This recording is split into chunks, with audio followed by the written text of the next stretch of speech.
ده خلبوص، ده كذا وكذا وكذا. السؤال هنا يا استاذ عمرو، في الوقت ده كانت مصر كلها، وانا اولهم في البرنامج هنا قلت انا عندي يا جماعه معلومات دقيقه بتقول انه احمد مصطفى زيزو وقع على النادي الاهلي، وانتوا اكيد كنتوا بتسمعوا ده من انتوا ناس في المجال وعارفين الكلام ده كله. تمام. لما كنتوا بتتواصلوا معاه او مع والده الاستاذ مصطفى كان بيقول لكم ايه؟ الكلام ده مش مظبوط، واللي عنده حاجه يطلعها، ما هو ده المسج اللي طلعت. اللي عنده حاجه يطلعها. وبعدين الامور وصلت ان انا الحلفانات حتى ايوه، هي دي النقطه اللي احنا عايزين نوصل لها. لما تسمع كلام استاذ عمرو وتسمع كلام استاذ ابو المعاطي هتلاقيهم الاثنين مطابقين لبعض في النقطه دي بالذات، ان اطلع انفي وقول مفيش حاجه حصلت واللي الكلام ده مش حقيقي، وان بص مطوح فيهم وديهم وهاتهم، عدم سلكان، قله تقدير للنعمه اللي انت فيها، قله تقدير للمكان اللي عملك. لولا المكان ده، لولا ربنا سبحانه وتعالى في الاول ثم المكان ده، كان زمانك دلوقتي بص انت والعدم سواء، ما حدش يعرفك. وانه كان حريص على بقائه في نادي الزمالك، وان زيزو قدم تنازلات عشان خاطر الاستاذ عمرو الجنايني. لكن القعده دي كانت امتى؟ بدري في شهر يناير مثلا. توقيع زيزو امتى؟ تم في رمضان. والده صرف الفلوس امتى وهو صرف الفلوس امتى؟ في رمضان.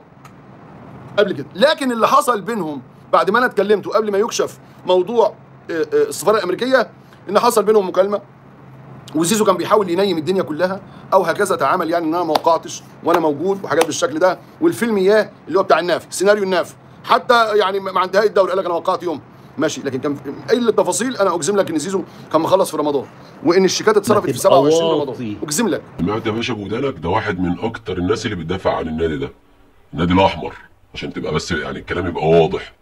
سمعت يا باشا ان اتفقوا الاثنين على ان ده راجل مماطل وراجل كذاب، او كان بيمطوح في الناس شمال ويمين ومنافق، وانه عمال يقول لهم لا انا ما مضيتش، لا انا ما عملتش. سمعت؟ اسال حازم. اسال حازم.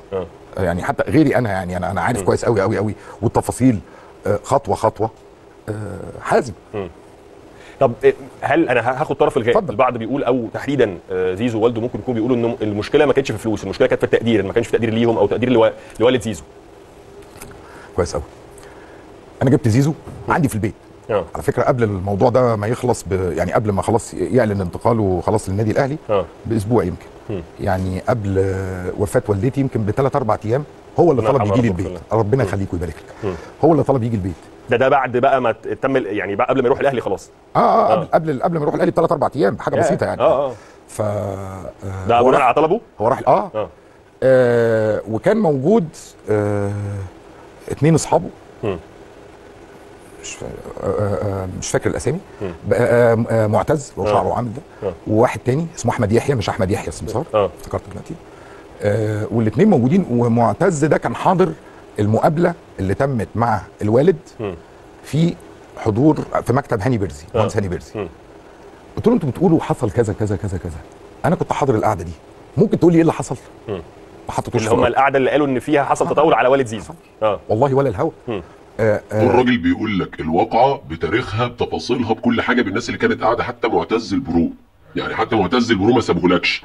قال لك الراجل معتز ابو شعر مش عارف ايه جايب صاحبه ومش عارف، زي ما يكون يعني واحد مش عايز يقول يعني ايه العلاقه المريبه دي لكل حاجه، حتى في توقيع في شغلي في النادي لازق فيا ليل نهار. ماشي يا عم ربنا يوفقكم، انتوا يعني بتحبوا بعض تمام مفيش مشكله، عادي صاحبك وحبيبك والكلام ده كله مفيش مشكله فيه.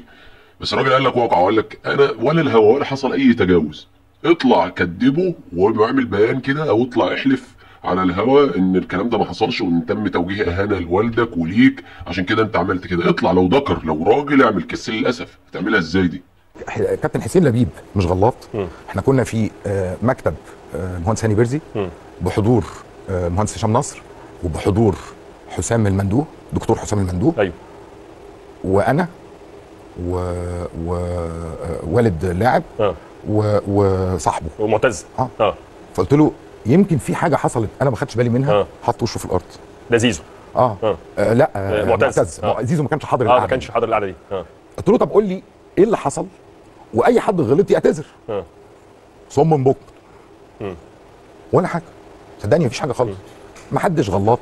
بص خد بالك الدنيا كانت ممكن تبقى اشيك من كده بكتير قوي قوي.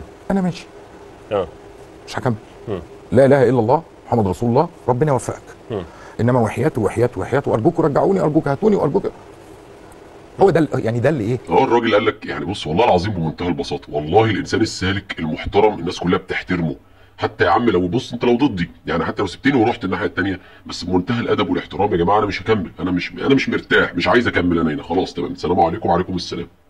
لكن الحلفانات الكتير وحياه مش عارف ايه، لا والله لا، طب اللي عنده حاجه يطلعها، طب مش عارف ايه، طب وروني بياناتكم، طب باختصار انا عشت في النادي 6 سنين وبحب مش عارف ايه وانا مشجع مش عارف درجه تل، ويطلع الكلام ده كله في الاخر في شنك. طب انت هتحلل اللقمه ازاي؟ الجنيه اللي بيدخل جيبك ده انت يعني بتاكل تشرب بيه ازاي وانت راجل كذاب ومنافق؟ طب القعده دي كان الغرض منها ايه يعني؟ زيزو طلب القعده دي قبل ما يروح الاهلي ليه؟ فسر بقى، انا مش هتكلم. لا انا يعني انت اكيد قال لك هو في القعده. طبعا انا عايز، انا مش عارف انا ايه، انا مش عارف انا عملت كده ازاي، انا مش عارف. حصل بعد كده اي تواصل ما بينك وبين زيزو او والده بعد كده؟ في الوفاه متكرمين يعني، بعتوا لي مسج عزه هو والوالد، بقاء لله، اخر الاحزان لينا كلنا، متشكرين جدا. من احلى الحاجات بقى ان السوشيال ميديا والحاجات اللي موجوده دلوقتي ما بتنساش يعني. لو الانسان نسي ترجع تجيب له كده فيديو جميل ليه كده، وتجيب جمهور الفريق ده وهو بيقول لك على زيزو ده بالونه ومش عارف ايه ومالوش فيها وكذا وكذا وهداف بضربات الجزاء، وتبص النهارده بعد النفاق والكذب بس عشان في مصلحتهم بقى الجامد اللي مفيش زيه واحسن واحد في الدنيا. بالله عليكم بالله عليكم، نوعيه من الناس يعني عقلياتها عامله كده، تعيش معاها ازاي وتنافس معاها ازاي منافسه شريفه؟ سؤال بس نفسي حد يجاوبنا عليه، تنافس مع ناس زي دي منافسه شريفه ازاي؟ يعني الواحد يكاد يجزم، وده بشهادات او بكلام من ناس منهم في بعض التصريحات يعني، ان المنافسات دايما معظمها بتنتهي بره، يعني بيحاول يضايقك ويأذيك او يضرك بره الاطار الكوره، بره اطار الملعب، بس المهم اكسبك معنويا قبل ما يكون ايه كرويا. ورغم كل ده يا اخي انت بتقدر ساعات تدوس عليهم، وبتقدر ساعات تعمل معاهم اكتر من اللي هم متوقعينه. والله العظيم لينا ربنا يا عم. ده خلبوس، ده كذا وكذا وكذا.